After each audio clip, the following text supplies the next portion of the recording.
Olá pessoal do segundo ano de Geografia do ESAG. Para quem não me conhece, eu sou o professor Cleiton de Geografia e História. Estamos fazendo um teste aí para a nossa primeira aula de Geografia, a nossa videoaula, tá certo? Estamos fazendo testes. Eu espero que ao longo de nossas aulas a gente vai melhorando tanto a qualidade da aula quanto o entendimento, etc. Tá? Me desculpem pela qualidade da imagem. Eu estou com um computador, ele é antigo, né, mas presta para o que a gente se propôs a fazer, que é dar uma aula aí, uma videoaula para melhor compreender, para melhor se fazer compreender os alunos, tá certo? Vamos começar então. Pessoal, a aula que eu vou dar agora é exatamente a aula que nós já fizemos exercícios e atividades. É a aula do segundo bimestre, a primeira aula dos assuntos do segundo bimestre, em que eu também já pedi exercícios, tá certo? Então nós faremos também a correção dos exercícios, ou seja, do trabalho atividade que vocês me enviam para a nota, tá certo? Então vamos lá. Olha só, a nossa aula é sobre estrutura etária da população, população, economia e trabalho. Falamos também sobre os diferentes setores da economia, problemas sociais e indicadores sociais, certo? E aí, como estamos ainda nessa fase de adaptação, eu usei para esses temas o mesmo conteúdo da nossa apostila, a apostila que usamos no dia a dia, nas aulas presenciais, certo? Então eu enviei imagens via WhatsApp para o nosso grupo, do texto, da página da apostila, e no final nós temos os exercícios que eram o nosso objetivo de trabalho, para a nota. Então vamos compreender melhor o que era essa aula e quais eram os nossos objetivos de aprendizado nesse primeiro momento, tá certo? Então vamos lá, ó. O nosso conteúdo eu vou ler na minha apostila, tá certo? Olha lá, ó, na minha apostila, porque a imagem que nós temos aí, que eu coloquei no PowerPoint, eu não consigo ler. E vocês, por favor, peguem o celular, lá deve ter uma imagem melhor para que você possa acompanhar a aula e o texto, tá certo? Vamos lá, ó. Falamos sobre a estrutura etária da população. O que é estrutura etária? Estrutura etária é a distribuição da população por faixas de idade. São classificados como jovens, aqueles entre 0 e 19 anos, os adultos entre 20 e 59 anos, e os idosos são a parcela da população acima de 60 anos de idade. Então, quando falamos de estrutura etária, nós temos que pensar nas diversas faixas de idade da população. Ou seja, qual é a porcentagem que temos de jovens, adultos e idosos, tá certo? Para a gente poder estruturar melhor toda a organização da sociedade, toda a estrutura que o governo federal tem que montar ou se adaptar para essa nova realidade da população. A idade, junto com a idade, vem limitações, certo? No caso dos idosos. Para as outras faixas etárias também, teremos que o Estado, o governo, terá que fazer ajustes, tá certo? Então vamos lá. Aí ele começa a fazer uma comparação dessas faixas etárias entre países desenvolvidos e países subdesenvolvidos, certo? Em países desenvolvidos, como a Suécia, por exemplo, a taxa de natalidade é baixa e as pessoas vivem mais, isto é, a expectativa de vida é maior. Nós vimos isso na nossa aula anterior, quando fala de taxa de natalidade e crescimento da população. Foi isso? Nossas aulas anteriores foram sobre geografia, foram sobre esse tema, crescimento populacional e taxa de natalidade. Já vimos isso. Então ele diz, na Suécia, que é um país desenvolvido, nós temos baixa natalidade e uma maior expectativa de vida, menor número de nascimentos e uma expectativa de vida maior, ou seja, os idosos vivem mais nesses países. Neles, o percentual de jovem é bastante inferior ao de adultos, e os idosos representam um percentual razoável da população, estando quase na mesma proporção que os jovens. Em alguns países desenvolvidos, ocorre o problema do envelhecimento populacional. Geralmente, os gastos do governo com aposentadoria tendem a crescer e o valor das contribuições financeiras dos adultos também. Ou seja, nós estamos falando de uma questão extremamente atual. Se nós pensarmos aí na recente reforma da Previdência, que foi polêmica, foi votado ano passado, né? No governo Temer, e dando continuidade aí para ajustar a população na nova realidade brasileira. Ou seja, o Brasil vem diminuindo a taxa de jovens e a quantidade de idosos vem aumentando. Então, isso exige uma reformulação no plano previdenciário do país, que é o que o governo tentou fazer. Não estou dizendo que eu concorde, na verdade, com todo o governo. Era necessário, isso é uma questão necessária devido à mudança na nossa pirâmide etária. Não da maneira como eles fizeram, né? Uma maneira cruel, para que as pessoas se aposentarem muito mais tarde, etc. Precisava de um ajuste, mas não tão radical. Enfim, então temos esse problema em todos os países. E o Brasil vem também passando por essa transformação. Se nós observarmos aí, por exemplo, a pirâmide etária que nós temos aqui, ó, ele coloca uma tabela, certo? Em que ele explica e dá um exemplo da estrutura etária em alguns países. Então nós temos lá países que eles pegaram para comparação: Brasil, Suécia e Egito. E aí temos a divisão. Qual é a porcentagem dessa população nesses países entre jovens, adultos e idosos? Qual é a realidade da Suécia, que é um país desenvolvido? Eles têm 25% de jovens, adultos é 52% da população e os idosos representam 23%. Então percebam aí, ó, em todos os que nós iremos ver entre esses três, Suécia, Brasil e Egito, a maior parcela dessa estrutura etária são os adultos. Até porque o nível de idade, né, o limite de idade também é maior. O jovem é jovem de 0 a 19. E o adulto, de 20 a 59. Certo? Então de 20 a 59 nós temos o quê? 30 anos, 20, 30, 40, 50, 60. Desculpa, 40 anos. Nós temos 40 anos em que o sujeito fica na faixa de adultos. E o idoso é considerado de 60 para mais. E aí, dependendo da expectativa de vida, você vai ter o quê? Em um país que os idosos vivem até uns 80 anos, você vai ter mais 30 anos. O jovem é jovem de 0 a 20 anos, certo? Então, a faixa etária de adultos geralmente é maior, porque abarca aí cerca em torno de 40 anos. Vamos lá, o Brasil. O Brasil tinha, 33% de jovens, 56% de adultos e 11% de idosos. Só que a apostila, pessoal, ela está antiga, ela não é atualizada. Atualmente nós teremos que fazer só uma inversão aí, ó. O Brasil, que aponta 33% de jovens, na verdade ele caiu para 31%.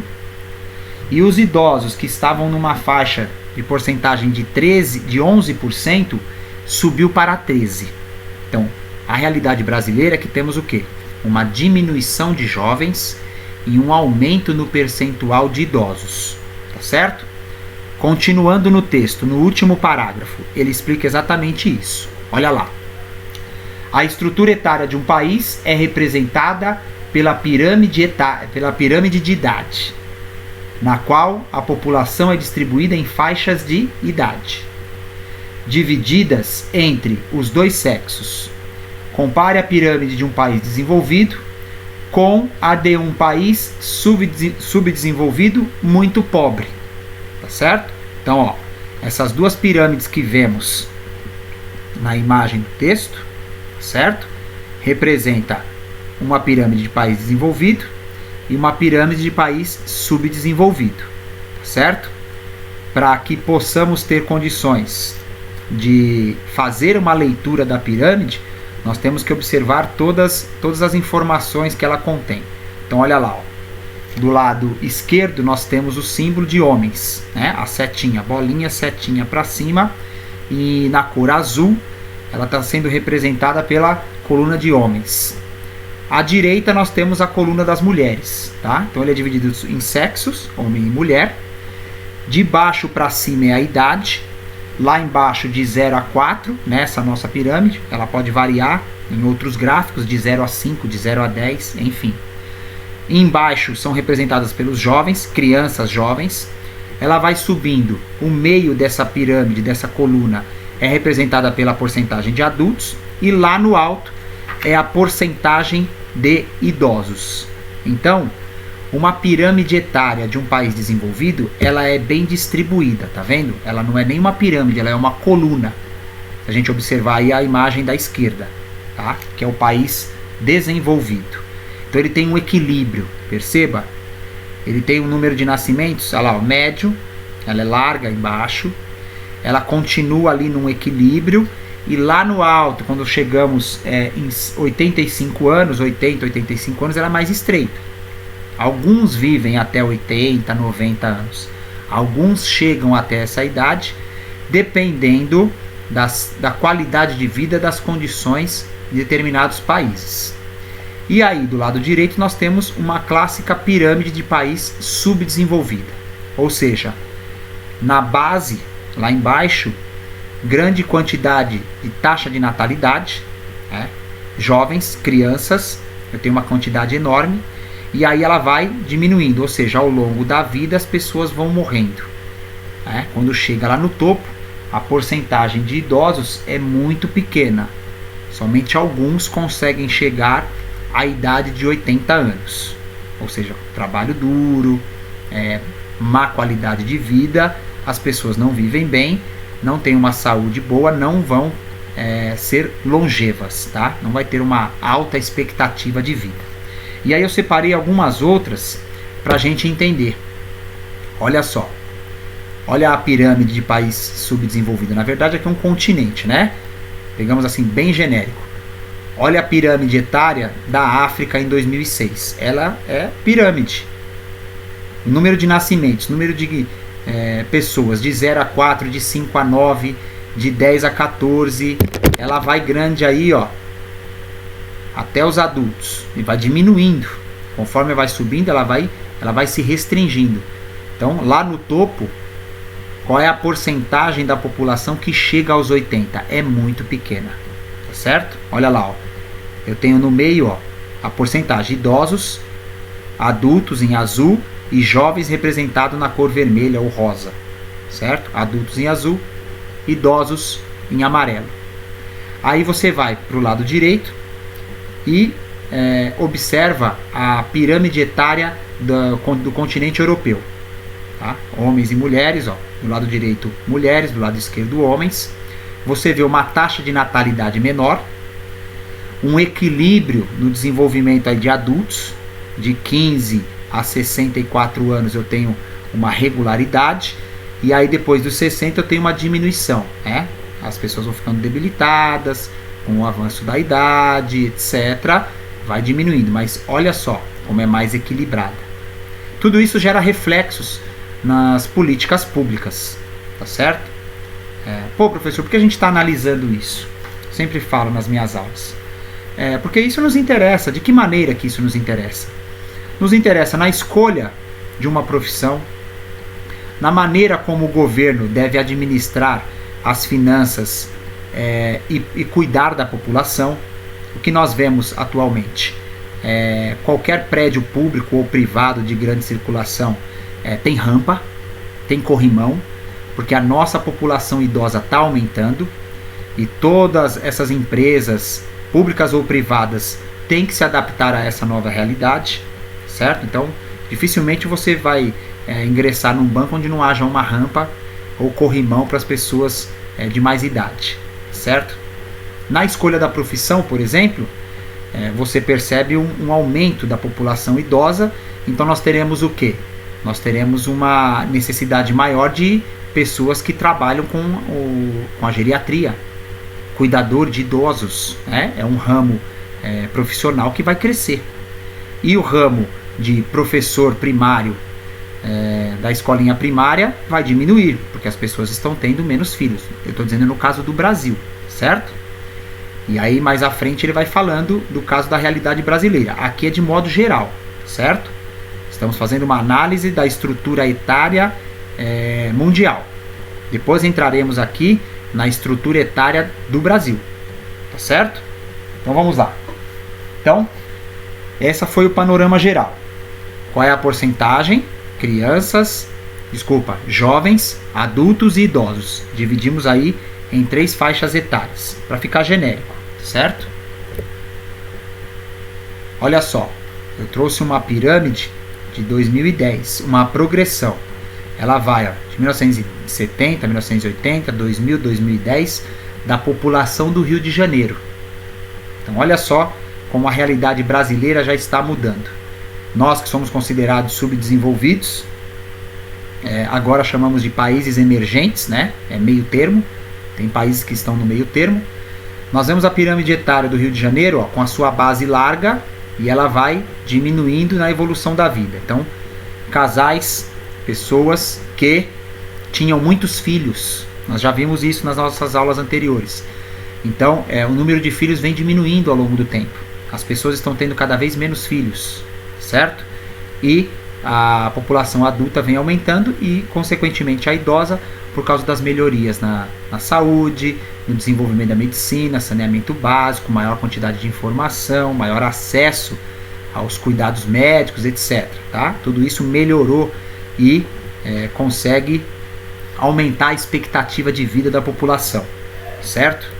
Então, olha só, como é a pirâmide da população do Rio de Janeiro em 1970, 1980, aí em 2000, como ela muda, ela começa a achatar, ela começa a parecer um pinheiro, não é mais uma pirâmide, é um pinheiro, tá certo? E em 2000 nós temos aí, olha, algumas diferenças, principalmente lá no alto da pirâmide nós temos uma maior quantidade de mulheres idosas do que homens. Então a gente vai percebendo aí as diferenças na evolução etária da população. Aqui temos a pirâmide brasileira, de modo geral, certo? A população brasileira como estava em 2013, como ela estará em 2040 e como será a nossa população em 2060. Então já dá para fazer uma projeção. Se continuarmos aí nesse ritmo, cada vez menos jovens, crianças, adultos, casais tendo filhos, aumentando a quantidade de população adulta e idosa, tá certo? Então essa é a nossa evolução.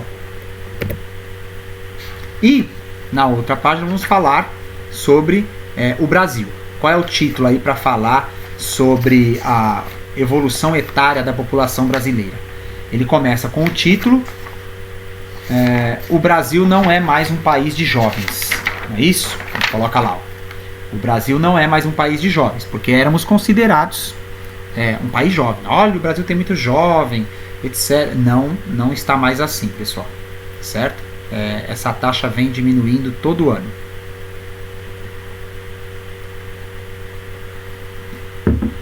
Então vamos lá. A partir da década de 90, a pirâmide etária brasileira deixou de assemelhar-se à dos países subdesenvolvidos, caminhando no sentido de assemelhar-se à dos países desenvolvidos. Então, nós estamos aí se assemelhando àquela pirâmide do modelo europeu, uma pirâmide mais equilibrada, num formato coluna, certo? Com poucas variações. Isso porque houve uma queda na taxa de natalidade e a proporção de crianças e adolescentes foi ultrapassada pela de idosos, que já representam mais de 50% dos habitantes do país. Ou seja, vem crescendo, tá? Eu falei ali em 13, na verdade em 15, tá? Não está aí 50% ainda não. Não temos metade da população idosa, mas estamos nos encaminhando para isso, tá certo? Os idosos brasileiros também estão vivendo mais, compondo cerca de 10% da população. Hoje eles são em torno de 13 para 14% da população. Essas mudanças trazem consequências importantes para a sociedade quanto para o governo brasileiro, como eu acabei de citar há alguns minutos atrás. Todos esses dados servem para que o governo planeje, né, o futuro, as finanças e o cuidado com essa população.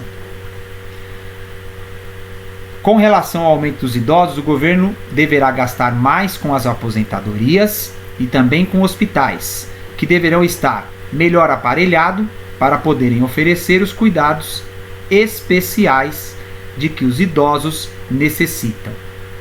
Com relação à estabilidade do percentual de crianças e adolescentes, não será mais necessário construir tantas escolas. Ao invés da quantidade, o governo deverá investir na melhoria da qualidade das escolas públicas para atender melhor as populações mais pobres. Então, ou seja, com a diminuição na quantidade de crianças, eu vou fazer o quê?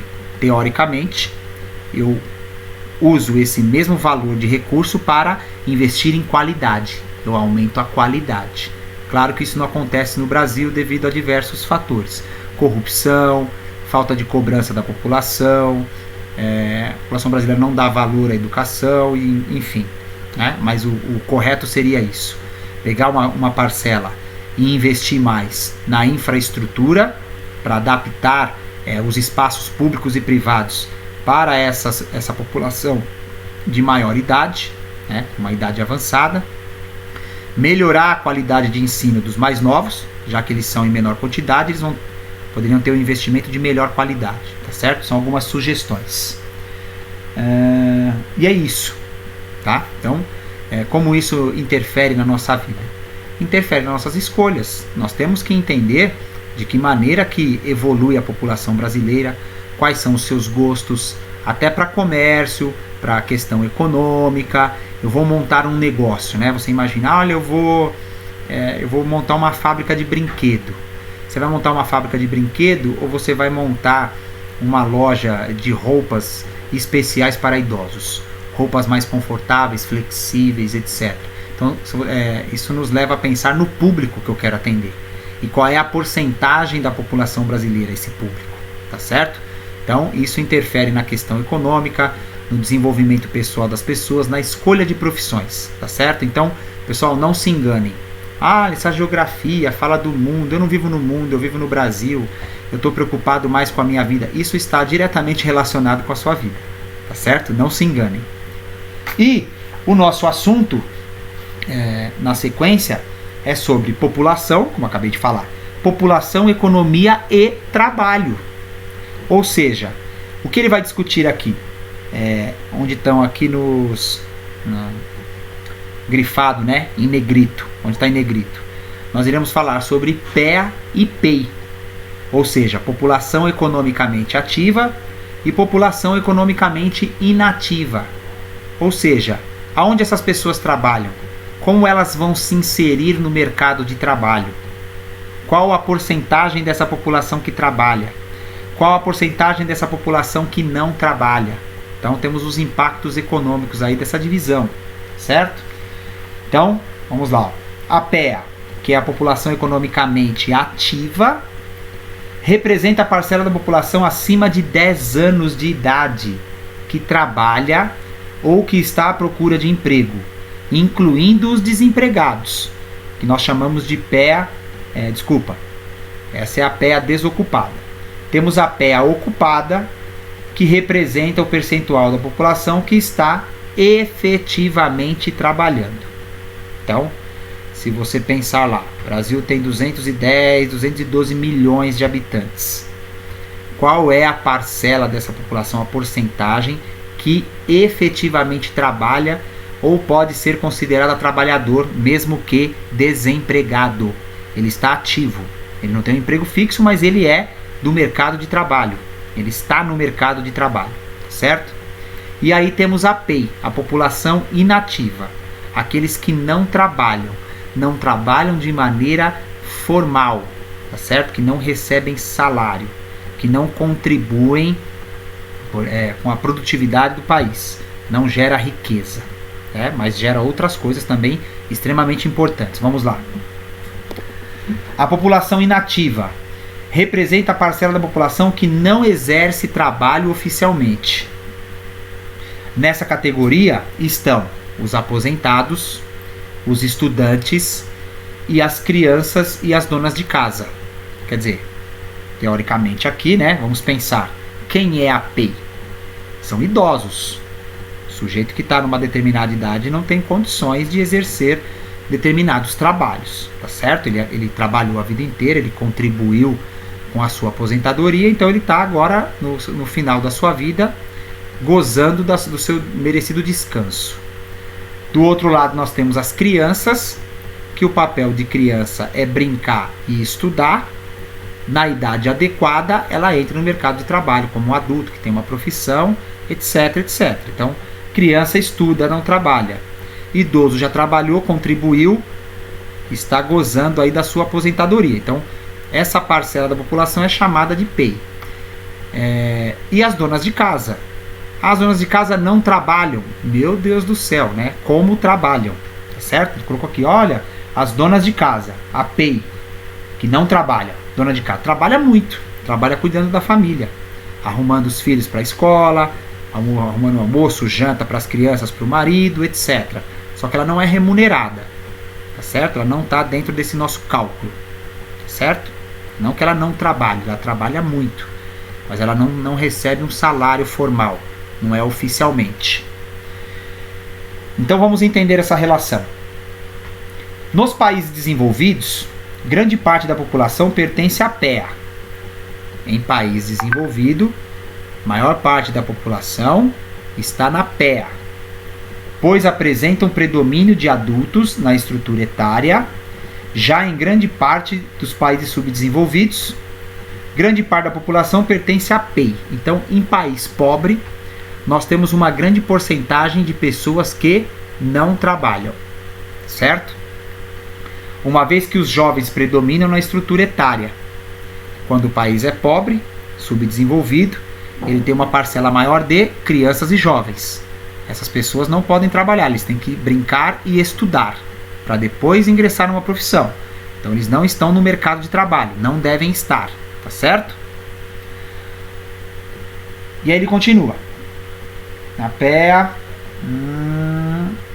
Nos países desenvolvidos, entretanto, olha só, uma ressalva.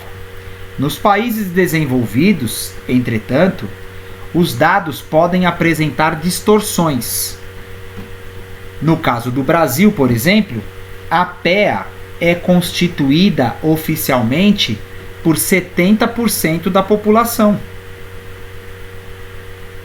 Entretanto, na prática, a grande quantidade de problemas que a população enfrenta faz com que as pessoas que estão fora dos limites da faixa etária PEA sejam obrigadas a trabalhar para garantir a sua sobrevivência. Então, voltando. Idosos não podem trabalhar, não podem, Não deveriam. Crianças e jovens não deveriam trabalhar, certo? O que faz a criança? A criança estuda, ela está sendo preparada para a vida. Ela estuda lá no ginásio, fundamental, ensino médio e vai para a faculdade, certo? Depois da faculdade, ela está formada para uma profissão. Mas não é isso que acontece. Do outro lado também. Nós temos os idosos. Ele trabalhou a vida inteira, ele se aposentou, agora ele não trabalha mais. Então, olha só, voltando. No Brasil, ele deu o exemplo do Brasil. A PEA é representada por 70% da população. Espera aí, professor, essa conta está errada. Por quê? Se eu tenho 31% de jovens e 13% de idosos, atualizando os números, né? Eu tenho quanto? 30 de jovens e eu tenho 40 e poucos por cento, né? 43% da população, juntando jovens e adultos. Então sobra quanto para a PEA? No máximo ali 60% da população estaria enquadrada na PEA como adultos. Só que a PEA do Brasil, ela apresenta uma porcentagem de 70%. Por que o Brasil tem uma PEA maior do que a porcentagem de adultos? Vamos lá. O que ele diz? É o caso de grande parte dos idosos brasileiros cujo valor das aposentadorias é tão baixo que não permite a sua sobrevivência. Então o que acontece com esse idoso? Ele se aposenta, mas ele continua trabalhando porque essa aposentadoria não é suficiente para ele se manter. Então ele está na PEA. Apesar de ser um sujeito idoso, aposentado, com mais de 60 anos, com mais de 70 anos, ele ainda continua no mercado de trabalho por uma necessidade, certo? Isso acaba engordando a PEA brasileira. Do outro lado, vamos lá, além disso, cerca de 3,8 milhões de crianças e adolescentes entre 5 e 14 anos também são obrigadas a trabalhar para ajudar no sustento dos seus familiares. A exploração da mão de obra infanto-juvenil é uma vergonha para o país, o nosso, pois muitas dessas crianças não tiveram sequer o acesso às escolas de ensino fundamental. Então veja que o Brasil ainda não conseguiu estruturar a sua população. Não temos uma qualidade de vida que permita que o idoso permaneça em casa, aposentado e vivendo a sua aposentadoria. Ela é insuficiente. Não é suficiente para pagar os remédios que ele necessita no fim da vida, certo? E o caso das crianças e dos jovens, eles não conseguem ficar até os 20 anos sustentados pelo pai, porque o pai não tem condições de sustentar, né? Sua grande maioria, uma família ou outra, uma parcela muito pequena. Uma realidade disso é a evasão escolar. A maior quantidade que você tem de jovens fora da escola é na idade de 15, 16, 17 anos. O menino chega nessa idade, ele abandona a escola, arruma um emprego e não vai mais para a escola. Por quê? Porque o pai ou a mãe trabalhando não é suficiente. Então ele é obrigado aos 15 anos trabalhar para ajudar no sustento da família. E acaba abandonando os estudos. Abandonando os estudos, ele não tem condições de progredir dentro de uma carreira profissional. Você precisa do estudo, você precisa de uma formação para poder ganhar um salário melhor, tá certo? Então isso acaba prejudicando aí o desenvolvimento. O menino sai muito cedo da escola, antes de terminar o ensino médio, ensino fundamental e ensino médio, para trabalhar, tá certo? Então isso prejudica o desenvolvimento. Então temos essa discrepância. Aí a gente ainda ouve alguns comentários dizendo que o brasileiro é vagabundo, né? A população brasileira trabalha muito. Uma grande parcela da população faz isso por necessidade de sobrevivência, tá? Vão pedindo farol, trabalham em qualquer lugar para comer, tá certo? Então essa é a estrutura etária da população brasileira, que é um país emergente, mas diante dessas circunstâncias podemos chamar de subdesenvolvido, porque tem muita gente fora da idade que já começa a trabalhar. O idoso sem condições físicas e o jovem, muito jovem para isso. Crianças que deveriam estar estudando na escola tem que entrar no mercado de trabalho para garantir o sustento da família, dos seus irmãos, etc. Certo? E aí temos o quadro da PEI aqui no Brasil, certo? Esse quadro aqui mostra a porcentagem. Olha que interessante. Estados Unidos, Brasil e Índia. Porcentagem de PEI e PEA. População ativa e população inativa. A população ativa do Brasil é maior do que a dos norte-americanos. Os Estados Unidos têm uma PEA de 65,1% da população economicamente ativa. O Brasil tem 70%. 70% da população brasileira está no mercado ou à procura de emprego, certo? Na Índia nós temos 41% de população inativa e 58% da população ativa, que está no mercado de trabalho. E vimos também os diferentes setores da economia. Vamos lá. Isso aqui é um gráfico para a gente entender, desculpa. A população economicamente ativa, PEA do Brasil. Olha como ela veio se transformando dentro dos setores, que é o que nós veremos agora, tá? Os diferentes setores da economia distribuídos aí pela PEA, certo? Então, nós temos o setor primário, secundário e terciário. O setor primário é a agricultura, o setor secundário é a indústria e o setor terciário são os comércios, serviços e outras atividades mais dinâmicas. Setor da região urbana, certo? Então, olha só, o Brasil em 1940 tinha 60% da população trabalhando na agricultura. Na indústria, o Brasil ainda não era industrializado em 1940, tem lá menos de 10% da população na indústria.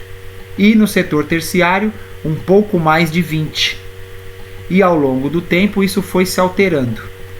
Ampliou-se o setor terciário, comércio, atividades comerciais e prestação de serviços, e a porcentagem da população brasileira trabalhando na agricultura vem se diminuindo.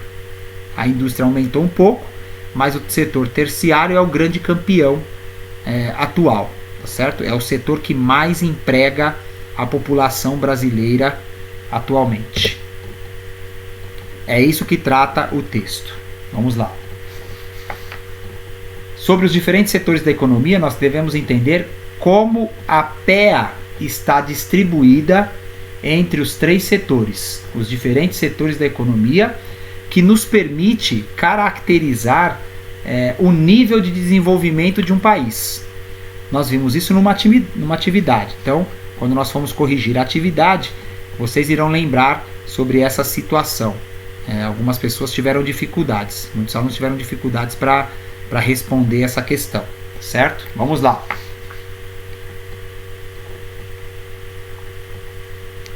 O setor primário são atividades que estão relacionadas à área rural: agricultura, pecuária, silvicultura e extrativismo. O setor secundário é representado pela região urbana no setor industrial, de diversos ramos, tá? Indústria dos diversos tipos. E o setor terciário é o que mais emprega, é o setor do comércio e prestação de serviços, tá certo? Eu sou do setor terciário, acredito que muitos alunos e pais dos alunos também são do setor terciário. O setor secundário, geralmente eu encontro 1 ou 2 alunos que são do setor secundário, ou os pais trabalham no setor secundário, que é o da indústria, que vem se decaindo. E o setor primário é quase que praticamente inexistente. Dificilmente eu consigo encontrar um aluno do setor terciário, ou do setor primário, tá? Desculpa, do setor primário, na agricultura. Setor secundário, alguns, e o terciário é o que mais tem, tá certo? Nos países desenvolvidos, a maior parte da população trabalha no setor terciário. Então, quando o país tem um nível de desenvolvimento e tecnologia um pouco avançado, você percebe que uma grande parcela da população encontra-se empregada neste setor, certo? Vamos lá ler rapidamente para nós irmos para os gráficos. O percentual de trabalhadores no setor secundário está se reduzindo, pois a tecnologia industrial se modernizando com a introdução de computadores e robôs.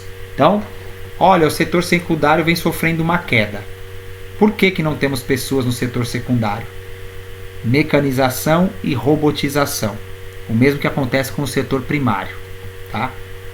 Brasil e Estados Unidos são um dos maiores produtores de alimentos do mundo. Qual é a porcentagem lá no gráfico de pessoas trabalhando no setor primário? Nós temos aí nessa mesma tabela. Os Estados Unidos com 3% da sua população trabalhando no setor primário. O Brasil com 20%. Caramba! Mas esses países são os maiores produtores de alimento do mundo e só tem essa porcentagem de pessoas trabalhando? Sim. Quem está lá? As máquinas. As máquinas fazem todo o trabalho e necessita cada vez menos de mão de obra humana, certo? Mão de obra, enfim. O mesmo acontece com o setor secundário. Não tem pessoas trabalhando na indústria? Não. Todas as máquinas foram robotizadas, mecanizadas, automatizadas e vem desempregando cada vez mais, certo? O percentual de trabalhadores no setor primário geralmente é muito pequeno, pois a produção está modernizada, mecanizada, necessitando de pouca mão de obra. Então nós temos isso para o setor primário e para o setor secundário. E aí ele começa a falar do terciário. Nos países desenvolvidos, nos Estados Unidos, apesar da população na agricultura ser de apenas 1,7, o país é um dos maiores produtores de alimento do mundo. Lógico, eles têm um maquinário moderno, automatizado, etc. Nos países subdesenvolvidos, os mais pobres do mundo, a maior parte da população ainda trabalha no setor primário. Na Tanzânia, leste da África, por exemplo, 48% da economia é dependente da agricultura. E aí ele faz um paralelo. Na China e na Índia, os países mais populosos do mundo, cerca de 40% da população é rural. Eles não são tão atrasados assim. Apesar da acelerada industrialização e urbanização verificada em ambos, a maior parte da população, a maior parte da agropecuária não está modernizada e necessita de grande quantidade de trabalhadores, certo? Então, ele faz uma relação aqui no texto. Países que têm grande quantidade da população trabalhando no setor primário é porque o país é atrasado. Não tem tecnologia moderna para fazer o processo de plantio, colheita da agricultura. Então tem muita mão de obra lá porque é um serviço essencial, é de lá que vem a alimentação. Como esses países são pobres, não dispõem de recursos para implemento da modernização, as pessoas ainda trabalham no campo, grande parcela da sociedade, certo? Quando os países são desenvolvidos, têm tecnologia, têm desenvolvimento, você percebe uma menor quantidade de população trabalhando nessas áreas, porque as máquinas fazem esse serviço, certo? Aí temos o quadro de como está distribuída a população por setores da economia, e ele continua. Em alguns países da América Latina, mais industrializados, como é o caso do Brasil, na América Latina, o setor terciário já emprega a maioria da PEA. Como vemos na tabela, a apostila está desatualizada, mas aqui ela já apresenta 60% da população está empregada no setor terciário, certo? Entretanto, nesses países, o setor terciário cresceu exageradamente, pois recebe grande número de trabalhadores dispensados da indústria ou que não tiveram oportunidade na agropecuária. Como os outros setores estão em defasagem, se o cara perde o emprego na indústria, ele faz o quê? Ele vira comerciante. Se o sujeito não tem emprego no campo, ele vem para a cidade. O sujeito era agricultor, ele era camponês. Mas lá não tem mais condições. O que ele faz? Ele vem para a região urbana, para as grandes cidades, trabalhar como pedreiro na construção civil. Então ele migra de setor.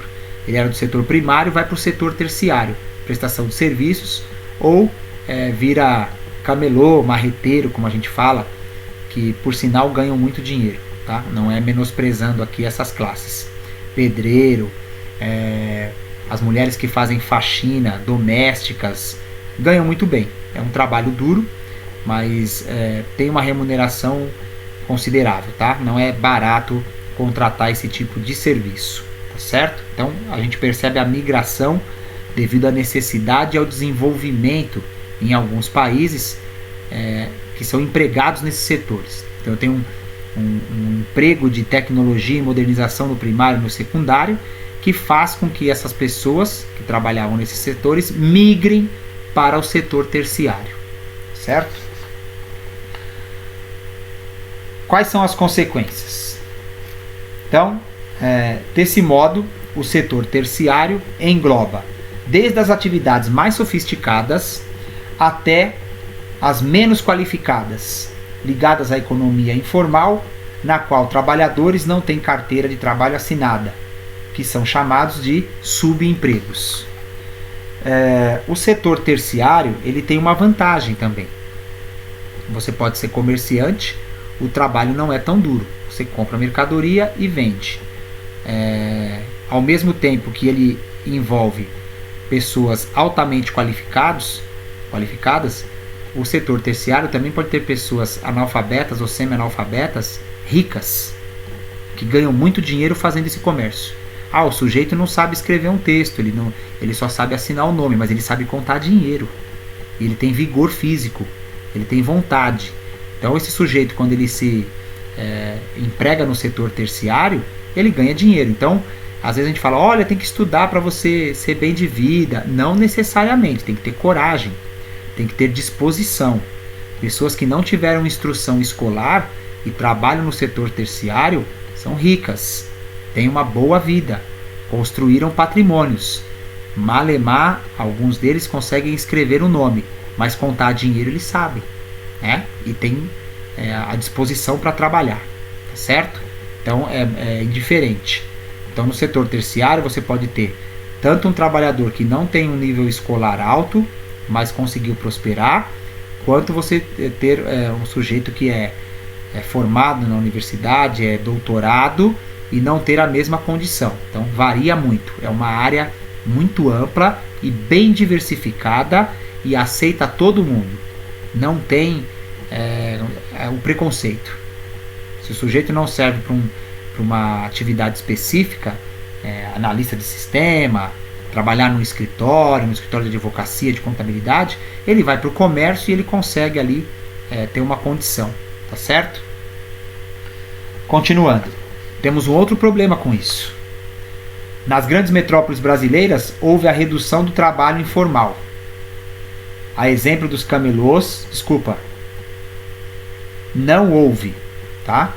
Nas grandes metrópoles brasileiras houve uma redução do trabalho informal, a exemplo dos camelôs nos centros urbanos e a expansão do trabalho formal, com carteira de trabalho assinada, e uma queda na taxa de desemprego para 6%. Isso aqui ele está se referindo a quase 10 anos atrás, gente. A realidade do emprego no Brasil hoje é outra, tá? Índice considerado baixo. Nós tínhamos ali um índice de 6%, 5% de desemprego nos governos anteriores. Mesmo assim, permanecem casos de exploração de trabalhadores, como a ocorrência do trabalho degradante e escravidão por dívida. Fazendas de pecuária e carvoaria na Amazônia e no Nordeste praticam esse tipo de coisa. O trabalho infantil está se reduzindo, mas é preocupante, visto que ainda atinge 6% das crianças entre 10 e 17 anos. Os casos mais graves estão na zona rural, a exemplo da carvoaria, que é no Nordeste, na Amazônia, lixões, cultura do sisal no Nordeste e laranja, né? Os catadores de laranja ou os cortadores de cana, os boia fria. Outro problema é o apagão de mão de obra qualificada, uma vez que faltam técnicos e trabalhadores com nível superior, refletindo o investimento insuficiente em educação e ensino técnico no país. Então, ao mesmo tempo que você tem uma grande quantidade de comerciantes, você tem a necessidade de médicos. A formação de médicos no Brasil é pequena para atender a grande população brasileira. Muitos que querem ser médicos, como atualmente nessa pandemia, nós vemos as histórias aí.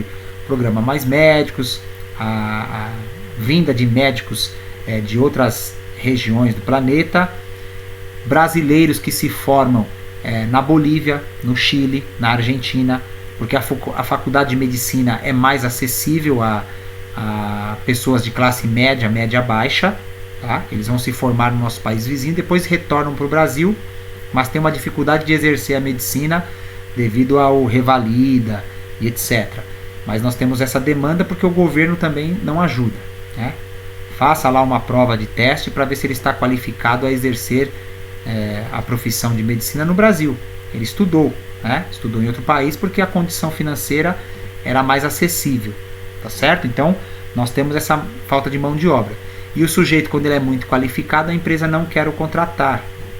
Não quer contratar. Por quê? O cara fez MBA, ele fez faculdade, não sei o que. Nossa, ele é extremamente gabaritado. Qual é o salário desse sujeito? 15 mil reais. A pessoa fala, não vou pagar, né? Vou contratar um outro sujeito que faz mais ou menos o trabalho dele e pago 5, porque aquele sujeito estudou muito, o salário dele é muito elevado. Então nós temos esses problemas, no Brasil. O sujeito que estuda muito é extremamente qualificado, a concorrência também aumenta entre os melhores. Quando não tem, aí essa população vai para outras profissões. Mas há uma falta de mão de obra qualificada no Brasil. Cientistas, médicos e de muitos outros setores. Engenheiros de diversas áreas, tá? Não só o engenheiro civil. Engenheiro de outras áreas. O Brasil tem um déficit nesse tipo de mão de obra, certo? E a apostila também fala sobre os problemas sociais, tá? Antes disso, vamos ver aí a distribuição. Distribuição da população economicamente ativa pelos 3 setores da economia. Setor terciário, representado pelo laranja, que é o comércio e serviços. Tem aí, hoje 2016, bem atualizado. Aqui na nossa apostila nós estamos falando em 60%. Hoje estamos em 65% para 67% da população no setor terciário. 28% na indústria, que é o secundário, e 7% da população brasileira trabalhando no setor primário, de acordo com o IBGE, Instituto Brasileiro de Geografia e Estatística. E aí entramos nos problemas sociais. Qual é um dos grandes problemas sociais do Brasil? A desigualdade social, certo? O Brasil, se não me engano, está em 8º, já foi 8º, deve estar em 15ª melhor economia do mundo, dentre 210, 212 países no mundo, entre oficiais e não oficiais, reconhecidos e não reconhecidos. O Brasil é a 15ª economia do mundo, então não somos pobres, temos um potencial, uma capacidade. Mas essa riqueza do Brasil, que já chegou a ser a 8ª economia do mundo, tem capacidade para ser a 5ª melhor economia do mundo, tem uma das piores distribuições de renda do mundo. O problema do Brasil não é dinheiro, é a distribuição da riqueza, certo? Vamos lá. Ele cita aqui o produto interno bruto, ou seja, qual é o valor de riqueza que é gerado no Brasil durante um ano, o PIB.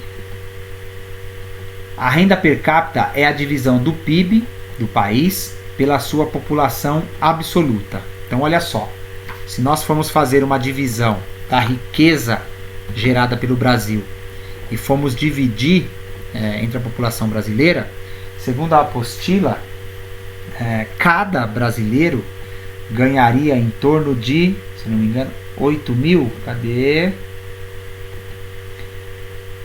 quase 11 mil dólares por ano.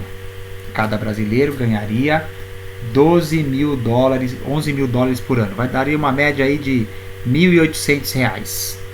Seria o salário mínimo, né? Mas isso ele está se referindo para cada brasileiro, não a PEA. Os que trabalham são 70%. Né? Então, se você dividir a riqueza do Brasil entre a população, isso daria R$1.800 para cada brasileiro. Criança recém-nascida, idosos de 80 anos, enfim, em partes iguais. Mas isso não é a realidade, tá? O nosso dinheiro não é distribuído dessa maneira. Aí ele vai falando sobre a renda per capita de cada país, certo? Por cabeça. Se nós fizermos isso, é o que chamaríamos de renda per capita. Pega toda a riqueza do Brasil, divide pela população, dá um número X, certo? Há alguns anos atrás, eu conversando com uma professora de sociologia na economia anterior do Brasil, há uns 15 anos atrás, o Brasil teria condições de pagar, e hoje, né, como diz a Constituição, diz que tem ainda capacidade de pagar R$6.000 para cada brasileiro, trabalhar somente 6 horas por dia. O Brasil tem condições de pagar R$6.000 para um pai de família, para que ele trabalhe 6 horas por dia. Tem dinheiro para isso. E por diversas razões a gente sabe que isso não acontece e nem vai acontecer. O Brasil é classificado como um país de renda mínima, né? E aí ele vai citando diversos países. Ele fala sobre a renda per capita de países pobres e a renda per capita de países ricos. Ele cita aqui Moçambique e Serra Leoa como os países que têm a pior renda per capita por ano, ou seja, a renda por cabeça, né, per capita.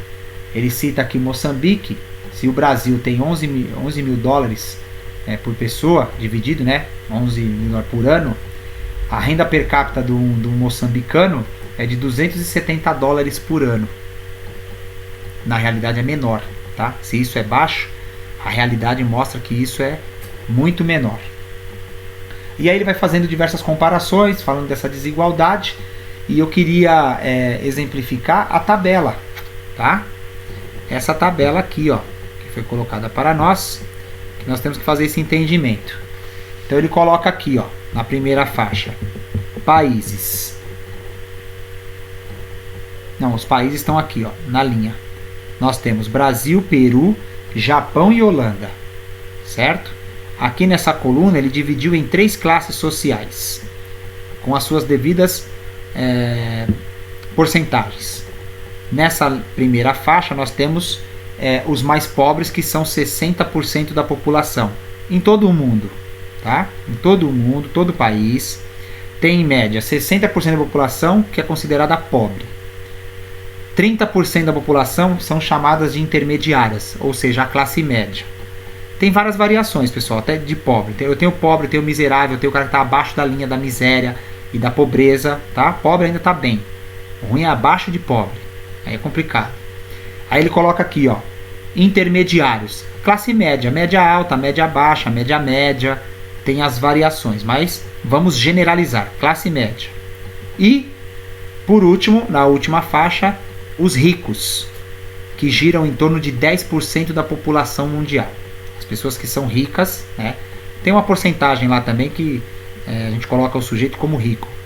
Não é preciso, tá? Mas se não me engano, gira em torno de 150 mil, 200 mil por mês.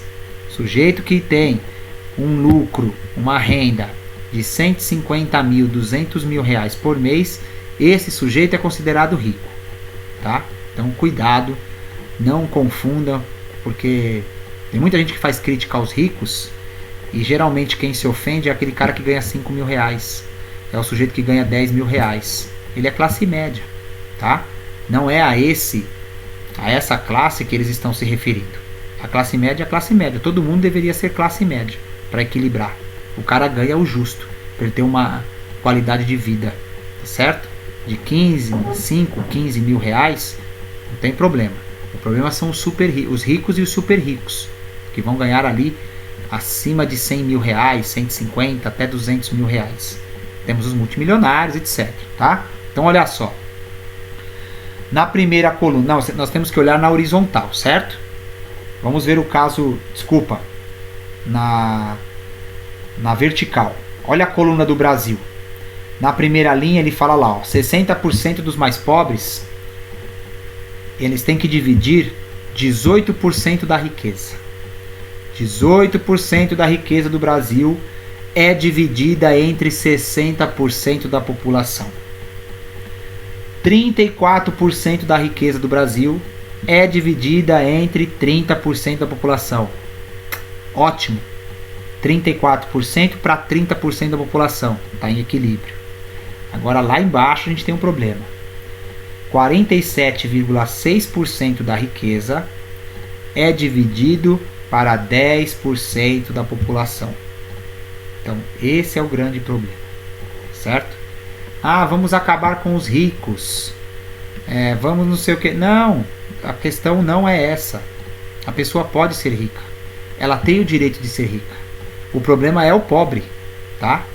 Nós temos que equilibrar as contas para que o governo e a economia dê uma condição mínima, uma dignidade de vida para aquele sujeito considerado o pobre, tá certo? Então, se você fizer um jogo rápido aqui de substituição, pegar esses 47%, cortar quase que no meio, eu vou pegar 20% desses 47% e jogar lá para cima. Aqui ficaria 27%. Imagina você dividir 27% da riqueza para 10% da população. Cada um ganharia 3 vezes mais, né? Era 3 para 1. 3 para 1. Lá em cima você não ia igualar os pobres ou ia acabar com a pobreza, mas você ia diminuir a pobreza.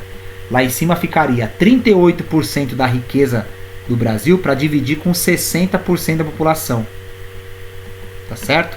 Então, se você faz esse ajuste na ponta, no topo e na ponta, né? No piso e no teto, você equilibra e aí você tem uma sociedade mais justa economicamente.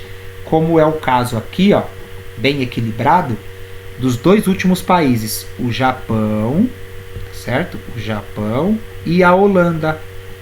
Eles têm uma boa distribuição, tá certo?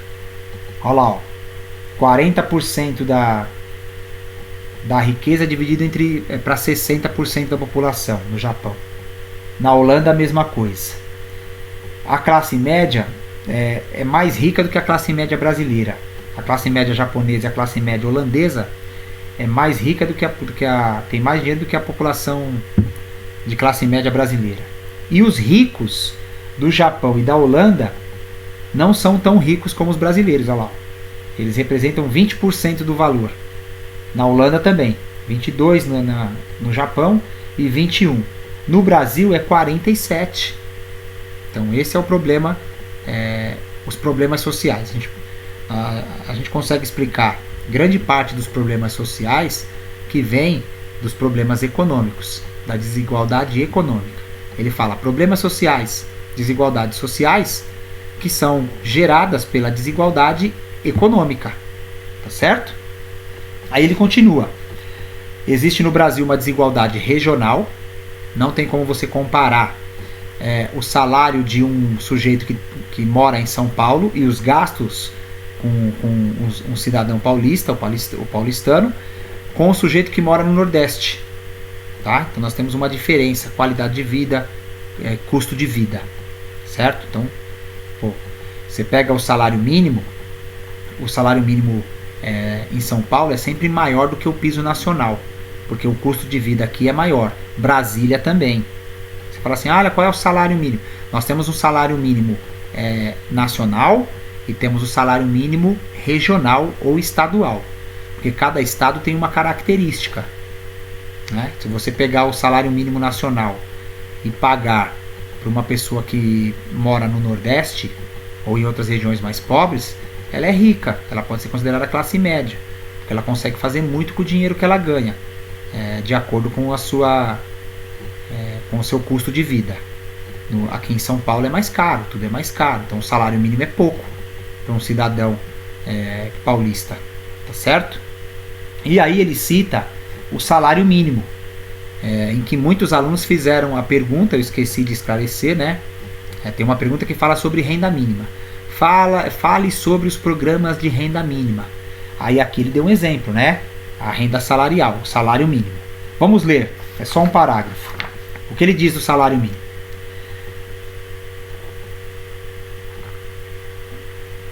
Embora o governo tenha reajustado o salário mínimo nos anos 2000, ele ainda é insuficiente para atender às necessidades básicas da população. Um dos problemas é que muitos trabalhadores ganham menos de um salário mínimo. O impacto do salário mínimo na renda da população possui diferentes intensidades conforme a região do país, sendo maior no norte e no nordeste.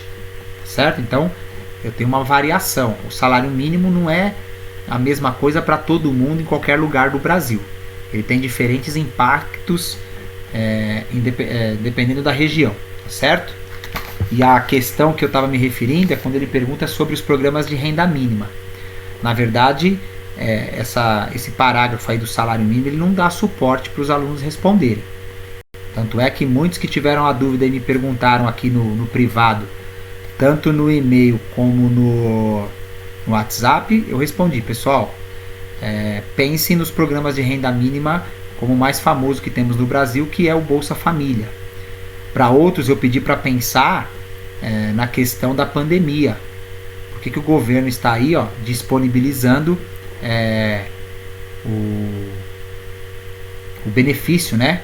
Um benefício, uma ajuda, o bônus da pandemia. Muitas pessoas não podem sair de casa, não estão autorizadas a sair de casa para trabalhar, né? Então elas têm que ter a sua dignidade garantida. Então o governo faz isso.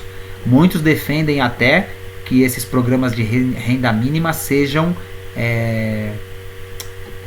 fixos, que eles sejam permanentes o ano todo. Uma parcela considerável da população não consegue arrumar emprego. As outras também não vão arrumar, né? Ah, mas professor, tem muito vagabundo que se encosta. Sim, verdade. Temos que fazer ajustes, né? O governo atual promoveu aí um pente fino, revendo aí todas as pessoas que ganhavam Bolsa Família, não tinham necessidade, não tinham direito e estavam dando o golpe, né, nos programas do governo.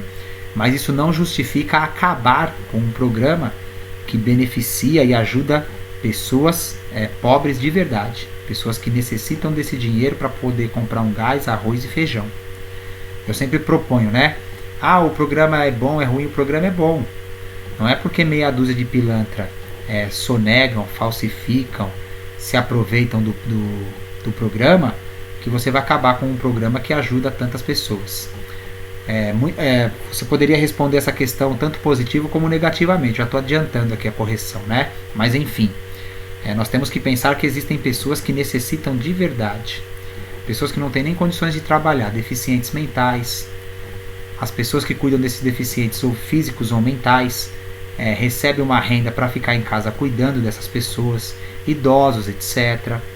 Para os outros, poderia se vincular o recebimento do pagamento desde que ele esteja procurando emprego. Você vai receber aqui o Bolsa Família que você ficou desempregado. Só que o governo, você tem que vir aqui uma vez por semana que nós iremos encaminhar você para o emprego. Se a gente caminhar para você para o emprego e você se negar, a gente corta o benefício. Então, você tem diversas medidas para incentivar o sujeito a ingressar no mercado de trabalho e, ao mesmo tempo, dar um suporte para que ele não morra de fome. Tá certo? Nós temos pessoas aí que não trabalham de maneira nenhuma, né? Se eu arrumar emprego pro cara, o cara é perigoso te matar. Quem é o filho da mãe que me arrumou emprego, né? Ele vai te ver com maus olhos. Já é de nascimento, o cara não gosta de trabalhar. Mas a gente tem que separar. Tem pessoas muito boas que perdem o emprego, ingressam no programa. Assim que arruma um emprego, volta lá e fala: olha, arrumei um emprego, muito obrigado. Não preciso mais da assistência do governo. Me ajudou no momento de dificuldade, para eu alimentar minha família. Agora eu reingressei no mercado de trabalho, não preciso mais do benefício, muito obrigado. Até porque quando esse sujeito arruma um emprego, ele tem uma qualidade de vida melhor. Viver com 80, 180 reais que pagam Bolsa Família não é para ninguém, né? Quem consegue se contentar ou se sustentar com esse valor, é para a pessoa não morrer de fome, certo? Então, e falamos também, pessoal, sobre indicadores sociais. Tá, aqui eu trouxe uma imagem que na verdade é até a nossa imagem de capa do nosso grupo, tá? Como eu ia falar do assunto, eu tinha ele no meu na minha galeria de imagens. Falei, eu vou colocar essa imagem para o segundo ano, alguns, né, do segundo A, o segundo B não, para a gente entender essa divisão. Olha só, é um pouco antiga, mas ainda está dentro da realidade. É de 2013 esse gráfico, que mostra que 46% da população brasileira vive com R$ 1.300. Quer dizer, imagina uma família com 3 ou 4 membros tendo que se sustentar com um valor de R$ 1.300. 20% da população da família ganha entre R$ 1.356 e R$ 2.034. Então, se você junta os dois, aí ele coloca aí do lado, ó, 66% das famílias brasileiras ganham até R$ 2.034 para passar o mês. Certo? Essa é a realidade. Aí nós temos lá, depois disso, 16% da população ganha em torno de R$ 2.000 a R$ 3.400. 9% da população ganha de R$ 3.400 a R$ 6.700. 4% da população chega a R$ 13.500 e 1% da população ganha até R$ 33.000. R$ 33.000 é o salário de um deputado. R$ 33.000 é o valor do salário do presidente. 1% ganha isso. Quem são os multi, mega, ultra milionários? Menos de 1% da população. Tá? As pessoas que ganham, os grandes empresários, representam uma parcela muito pequena da população. Então aí está retratada a desigualdade social que é gerada pela desigualdade econômica, certo? O título é Brasil. Brasil é pobre? Qual é a renda mensal das famílias em porcentagem, certo? Então eu achei esse gráfico bem interessante para a gente entender de que maneira está distribuída a renda pelas famílias brasileiras. Para representar essa desigualdade, nós temos essa foto clássica. Olha, gente, se eu não me engano, essa foto ela tem uns 20 anos. Essa foto tem uns 20 anos e ela é muito famosa. Ela é muito emblemática para representar a desigualdade social, né? Porque nos nossos exercícios teve uma proposta dessa. Analise duas imagens para entender a desigualdade social. Então, uma casa bonita, com jardim, gramada, e do outro lado a imagem de uma comunidade, de uma favela, certo? Então, essa imagem que nós estamos vendo agora foi muito explorada durante anos e ela é usada até hoje porque ela é o símbolo da desigualdade. De um lado você tem um padrão de vida de uma parcela da sociedade, se eu não me engano é um condomínio lá no Morumbi que faz divisa com Paraisópolis, tá? Tem esse muro aí que, se eu não me engano, é a comunidade de Paraisópolis. Uma piscina por andar, né? Padrão de vida, tem a piscina comum lá embaixo, quadra de tênis, quadra de esportes, etc. E do outro lado as pessoas se amontoando em barracos. Isso é o retrato da desigualdade brasileira, certo? Ganhou muitos prêmios essa imagem. E temos essa outra imagem que representa o abismo social. Então essas pessoas estão separadas, certo? Nós temos aí, chamamos de abismo social, a divisão, a exclusão social. De um lado os pobres, do outro lado os ricos. Muito com poucos e poucos com muitos, né? Poucos com muito e muitos sem nada. Então esse é o grande problema, a gente fazer um ajuste na contribuição. Só que essa contribuição dos mais ricos, né, que muitos políticos vêm falando, taxar as grandes fortunas, cobrar impostos de quem mais tem, isso não surte efeito se a gente continuar com a corrupção. Então tem que combater a corrupção para que esse dinheiro que é arrecadado seja bem empregado para, ou seja, subsidiar aí a melhor qualidade de vida de outra parcela da população brasileira. Aqui nós começamos com as atividades, né? Começa aqui 1, 2, 3, 4, 5 e a nossa 5 é exatamente a primeira aqui, ó, que é a análise da pirâmide etária. Era só o aluno voltar lá na estrutura etária do Brasil e ler sobre as modificações para poder responder essa questão. Olha só, lá no começo dos nossos estudos nós temos o texto que fala sobre a estrutura etária, as duas primeiras páginas, ó. Vamos lá, essa daqui ela faz uma abordagem sobre a estrutura etária, ela mostra o que é pirâmide etária e depois ela fala da pirâmide etária. Só um minuto. Aqui, ó, é a página que você ia usar para responder quais são as modificações que ocorreram na pirâmide etária brasileira. Ou seja, muitos conseguiram responder de maneira satisfatória.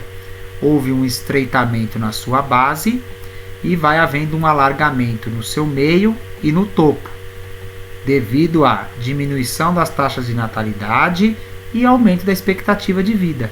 A resposta da questão 5 era exatamente essa. Ele pergunta lá: explique as causas da modificação das pirâmides etárias brasileiras representadas a seguir. Então, eu tenho a pirâmide do Brasil em 1970 e tenho uma pirâmide etária brasileira de 1910. Por que ela mudou? Quais os fatores responsáveis por essa modificação? É o que está no texto. Diminuição das taxas de natalidade. As pessoas estão tendo menos filhos, tá certo? Então eu tenho menos quantidade de jovens. E lá no alto eu estou tendo um aumento da expectativa de vida. Melhor qualidade de vida para os idosos, acesso a remédios, quantidade de exercícios físicos, etc.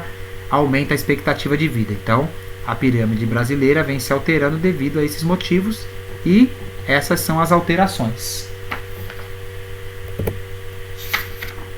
Aqui nós temos, vamos por aqui que é mais rápido. Só um minuto. Vamos lá. Aqui nós temos, toda a página dos exercícios. Na alternativa, na questão 6, ele pede para analisar esse gráfico aqui, ó, sobre a questão do nível de desenvolvimento de cada país. E aí ele coloca lá: a Etiópia tem 47% da população trabalhando na agricultura. A Índia tem 21%, o Brasil tem 5,6% e os Estados Unidos tem 1% da população na agricultura. Elabore um texto sobre a relação entre o nível de desenvolvimento econômico dos países e a quantidade de pessoas trabalhando no setor primário a partir da análise dos gráficos. Qual era a resposta, pessoal? Ou seja, a Etiópia tem uma grande quantidade de pessoas trabalhando na agricultura, o PIB dela também, a economia é baseada na agricultura 47%, porque não tem tecnologia, é um país atrasado. Países atrasados têm a sua base econômica em setor agrícola, porque eles não têm modernização, etc. Os Estados Unidos têm o seu PIB 1%, apesar de ser o maior produtor de alimentos do mundo, um dos maiores produtores de alimentos do mundo, a sua economia não está vinculada aí, a maior parte no valor das exportações de alimentos. Eles têm tecnologia, eles exportam celulares, computadores, artigos esportivos, carros, etc. Então, a indústria e o setor terciário são bem desenvolvidos nos Estados Unidos. Por isso que o PIB da agropecuária dos Estados Unidos é pequeno. O que representa esse grande volume de alimentos que ele produz e exporta? Representa 1% do PIB. Então, eles não estão dependendo disso. O maior valor e a maior riqueza conquistada pelos Estados Unidos é da venda de materiais agrícolas, de computadores, de tecnologia, de outros produtos, certo? Então, se a Etiópia tem 47% do seu PIB concentrado na agricultura, é porque ela é pobre e atrasada, não tem tecnologia, certo? Questão 7, tá aqui, ó. Elabore, já comentei sobre esse. A partir da leitura do texto, fale sobre a importância dos programas de renda mínima. Dê sua opinião sobre a validade desses programas no combate à pobreza no Brasil. Pessoal, essa é uma opinião muito pessoal. Aqui nós temos as respostas, ó, tá? Eu coloquei as respostas aqui, ó. Tem muita aqui, ó, que ele fala assim: o aluno deve pensar, mas isso é aberto, vai de acordo com cada um. Essa resposta ela poderia ser respondida tanto positiva quanto negativa. Olha, não concordo com os programas de renda mínima, como alguns alunos responderam, porque esses programas não incentivam o sujeito a trabalhar. Quando o sujeito recebe um benefício do governo, ele não é estimulado a trabalhar. É verdade, tá certo? Outros responderam: não, isso é muito importante para impedir que as pessoas caiam na miséria. Às vezes o sujeito quer trabalhar, não tem oportunidade. É um sujeito trabalhador, não consegue emprego, o governo chega lá com uma ajuda, com um respaldo, com um suporte. Também é verdadeiro. Então a gente tem que reunir todas essas respostas, fazer uma live aqui com maiores participantes, né, com alguns alunos de opiniões diferentes, para a gente debater, não discutir e entrar em briga, né, para agregar valor. Olha, o pensamento seu está certo, olha, o outro também. Não que os pensamentos sejam contrários, que eles estejam errados, tá certo? O sujeito falou isso, deixa as pessoas preguiçosas, tá certo. Isso ajuda pessoas a não morrerem de fome, tá certo também. Podemos dizer que isso é mentira, que é negativo, que está incorreto?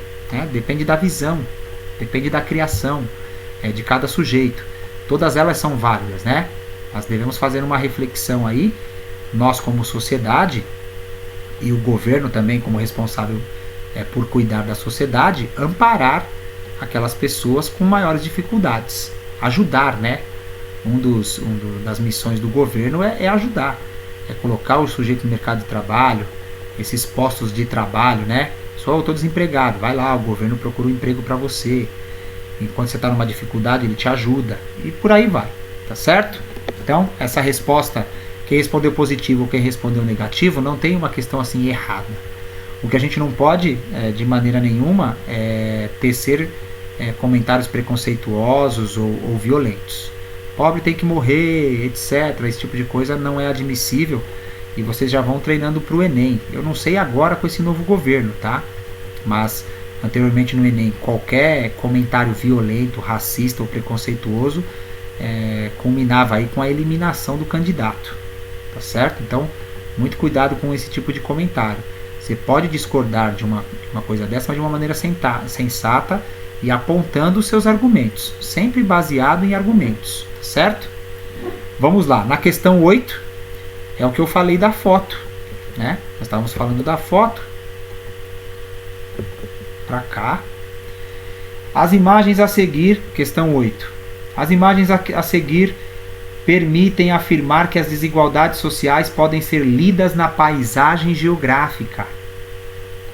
Justifique sua resposta, exemplificando com as características das imagens. Ou seja, ele está perguntando: as desigualdades sociais podem ser lidas na paisagem geográfica? Com certeza. Pela configuração do espaço você percebe se aquele espaço geográfico foi planejado, né? Se aquilo se aquela área é uma área que foi desenvolvida, que foi planejada, que foi pensada no bem-estar das pessoas ou não, né? Então você vê, por quê? Por falta de dinheiro, por falta de conhecimento, por falta de oportunidade, né? Ignorância, etc. Você consegue fazer uma leitura da desigualdade na paisagem, que é a questão só um minuto, da imagem que estávamos discutindo aqui. Essa aqui pode ser um outro exemplo. Dá para perceber a desigualdade social na paisagem geográfica? Com certeza. Com certeza você faz uma leitura, né? O que você vê te remete informações, certo? Então, ele pede para fazer comentários. De um lado você vê uma casa bonita, ampla, e do outro você vê uma comunidade. Daí você tira conclusões da maneira como essas pessoas vivem, qual é a qualidade de vida daquela região, se tem saneamento básico, se as escolas ali são de qualidade, se tem posto de saúde, vacinação, etc. Dá pra gente tirar muitas conclusões fazendo leitura de imagens, tá certo? Continuando, ele pede para comentar um trecho do texto do Povo Brasileiro, do Darcy Ribeiro, grande sociólogo, antropólogo brasileiro, a formação e o sentido do Brasil. Então, ele tece um texto falando da FEI. Vamos lá. Com efeito, no Brasil, as classes ricas e as pobres separam-se umas das outras por distâncias sociais e culturais, quase tão grande quanto as que medeiam entre povos distintos. Então, quais são essas diferenças? Ao vigor físico, à longevidade, à beleza dos poucos situados no ápice, no alto, né, os melhores, como, por exemplo, do usufruto da riqueza social, se contrapõe à fraqueza, à enfermidade, o envelhecimento precoce, a feiura da imensa maioria, expressa na penúria em que vivem, ao traço refinado, a inteligência, enquanto reflexo da instrução aos costumes patrícios e cosmopolitas. Dos dominadores corresponde o traço rude, o saber vulgar, a ignorância e os hábitos arcaicos dos dominados. Tá certo? Então ele faz uma comparação. Ele fala da feiura, né? E ele fala da beleza dos ricos e da feiura dos pobres. Então eu sempre peço para que as pessoas pensem: um sujeito que ganha bem, ganha melhor, né? Ganha um salário melhor, ele se preocupa com ele, né? Se preocupa com a sua saúde, com a sua aparência. Você imagina ir a um dentista, arrumar os dentes. É caro, né? No Brasil, em qualquer lugar do mundo. Ir a um salão de cabeleireiro, as mulheres fazerem o cabelo, o homem se cuidar, ir a um barbeiro fazer a barba, cortar o cabelo, vestir roupas adequadas, né? Enfim. E a questão também do trabalho. Como é o trabalho de uma pessoa que estudou, né? Ela trabalha no escritório, ela se desgasta mentalmente, ela tem uma dor de cabeça, mas a questão física ela não pega no pesado. Os sujeitos mais pobres trabalham com o trabalho braçal, então isso desgasta o físico, e o que eles recebem não é suficiente. O sujeito que tem uma condição de vida melhor, o mais rico, ele se cuida, ele investe na sua própria saúde, ele tem mais informação sobre as questões de maneira geral, tá, gente? Nem todos fazem isso. A gente que é rica é que só bebe, fuma, usa droga e morre também. Mas de modo geral, a pessoa que tem uma condição de vida melhor, ela vai procurar fazer exercícios físicos, vai procurar se alimentar melhor para viver melhor e viver bem.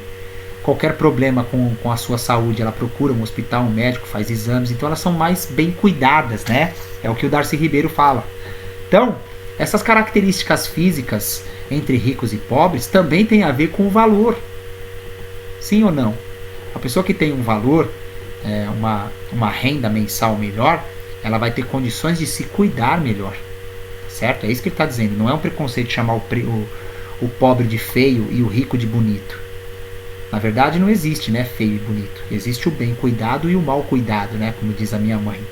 Essa pessoa não é feia, ela só é mal cuidada. A mulher não é feia, ela só não penteou o cabelo. Ela não foi ao salão de cabeleireiro. O cara não é feio, né? Porque ele não fez a barba, não escovou os dentes, não arrumou os dentes, etc. Então é isso que o Darcy Ribeiro se refere. A condição de poder se cuidar melhor, que está vinculado ao valor financeiro. Tá certo? É esse o comentário. E aí ele pergunta: qual o problema abordado no texto do Darcy Ribeiro? Aqui ele coloca, o autor critica a desigualdade social existente no Brasil, certo? A desigualdade social, que é a desigualdade promovida pela desigualdade econômica. E a questão B, ele pergunta: o autor se refere ao vigor físico, à longevidade, à beleza dos poucos e ao envelhecimento precoce, à feiura da imensa maioria. E eu acabei de comentar aqui, a feiura também está vinculada aos maus cuidados, à falta de dinheiro, né, que poderia ser destinado a esses cuidados do sujeito trabalhador, né, o chamado pobre, tá certo? Que diferenças são estas e por que elas ocorrem no Brasil? A diferença, né? Olha lá, a feiura da imensa maioria, um envelhecimento precoce que contrasta com a beleza. Os pobres trabalham mais, aqueles que não estudam estão fadados, né, a trabalharem no serviço braçal, aquele que desgasta o físico, desgasta a aparência, né, desgasta uma série de aspectos aí da saúde e da aparência do sujeito, né, é um envelhecimento precoce. Eu penso sempre no homem do campo, aquele sujeito que trabalha na roça, de sol a sol, o sol envelhece, o fumar, né, beber demais também, trabalhar muito, desgasta a máquina corpo humano, certo? O sujeito que teve uma evolução, não que ele não trabalhe, né? Você pega um médico aí que faz plantão 3 vezes ao dia, ele também vai se desgastar. Mas se ele ganhar muito, ele trabalha pouco. Quem ganha pouco tem que trabalhar muito, é o contrário, né? Então, temos que perceber essas diferenças na questão da desigualdade social. A questão 10 era para que vocês fizessem um texto, né? Usando, na verdade era só encaixar os termos que estavam em destaque, ó. Natural, adulto, absoluto, jovem, litoral, população, pouco povoado, densidade demográfica, moderado e relativa, que foi o nosso assunto do primeiro bimestre.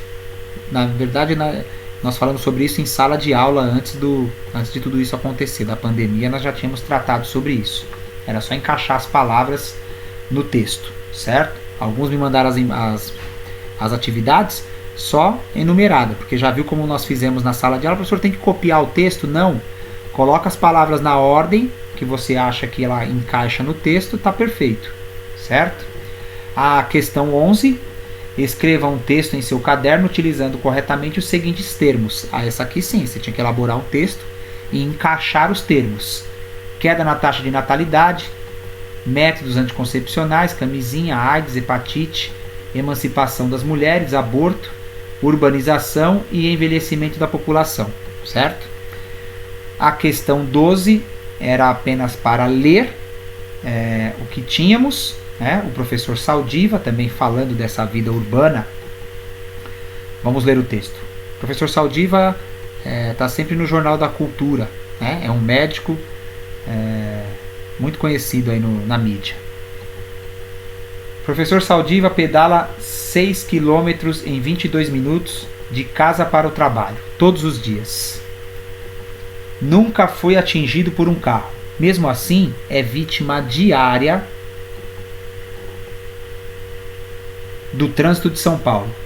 A cada minuto sobre a bicicleta, seus pulmões são envenenados com 3,3 microgramas de poluição de partículas. Poeira, fumaça, fuligem, partículas de metal em suspensão, sulfatos, nitratos, carbonos, compostos orgânicos e outras substâncias nocivas.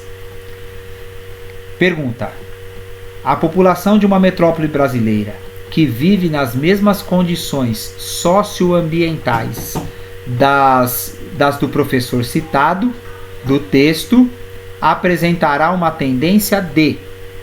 Então, diante disso posto, né, qual é a alternativa?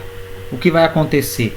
Quais são as condições de um sujeito que vive sob essas circunstâncias? Alternativa correta, alternativa B. Vai haver uma diminuição na expectativa de vida devido à má qualidade do ar. Tá certo? Então, já analisando aí o nosso próximo conteúdo que iremos trabalhar, que é a dinâmica das cidades e a urbanização. Já temos uma crítica aí ao modo de vida urbano. Olha, morar em cidades é melhor. Morar no campo é ruim. Depende, temos muitas ressalvas aí em relação a essa abordagem, tá? Nós iremos tratar sobre isso na nossa próxima aula. A urbanização, como se deu a urbanização no Brasil e no mundo, quais os pontos positivos e negativos desse processo, tá certo? Então, morar em cidades, cercado pelo trânsito, pela poluição que é gerada, temos também um grande problema com isso, tá certo? Eu tenho ponto positivo e negativo. Pessoal, espero que vocês tenham gostado da nossa primeira aula. Vocês são o meu teste. Essa é a minha primeira aula ao vivo, EAD aqui, né? Videoaula. Vamos aí trabalhar. Eu vou trabalhar em cima das minhas aulas aqui para poder trazer umas imagens melhores, não as fotos do texto, mas eu achei essa parte muito interessante, por isso que eu não abri mão do conteúdo. Ele é muito bom porque ele é resumido, ele vai direto ao assunto, ele é objetivo. A gente não perde tempo aqui lendo textos, né? Os textos são bem pequenos, os exercícios são bem objetivos também. Então eu não quis abrir mão desse conteúdo, tá certo? Mas ao longo aí desses meses, esperamos que só esse mês e o outro mês, no máximo, né? Tudo isso tenha acabado e voltemos aí às nossas aulas presenciais, tá certo? Tenham um bom dia e muito obrigado.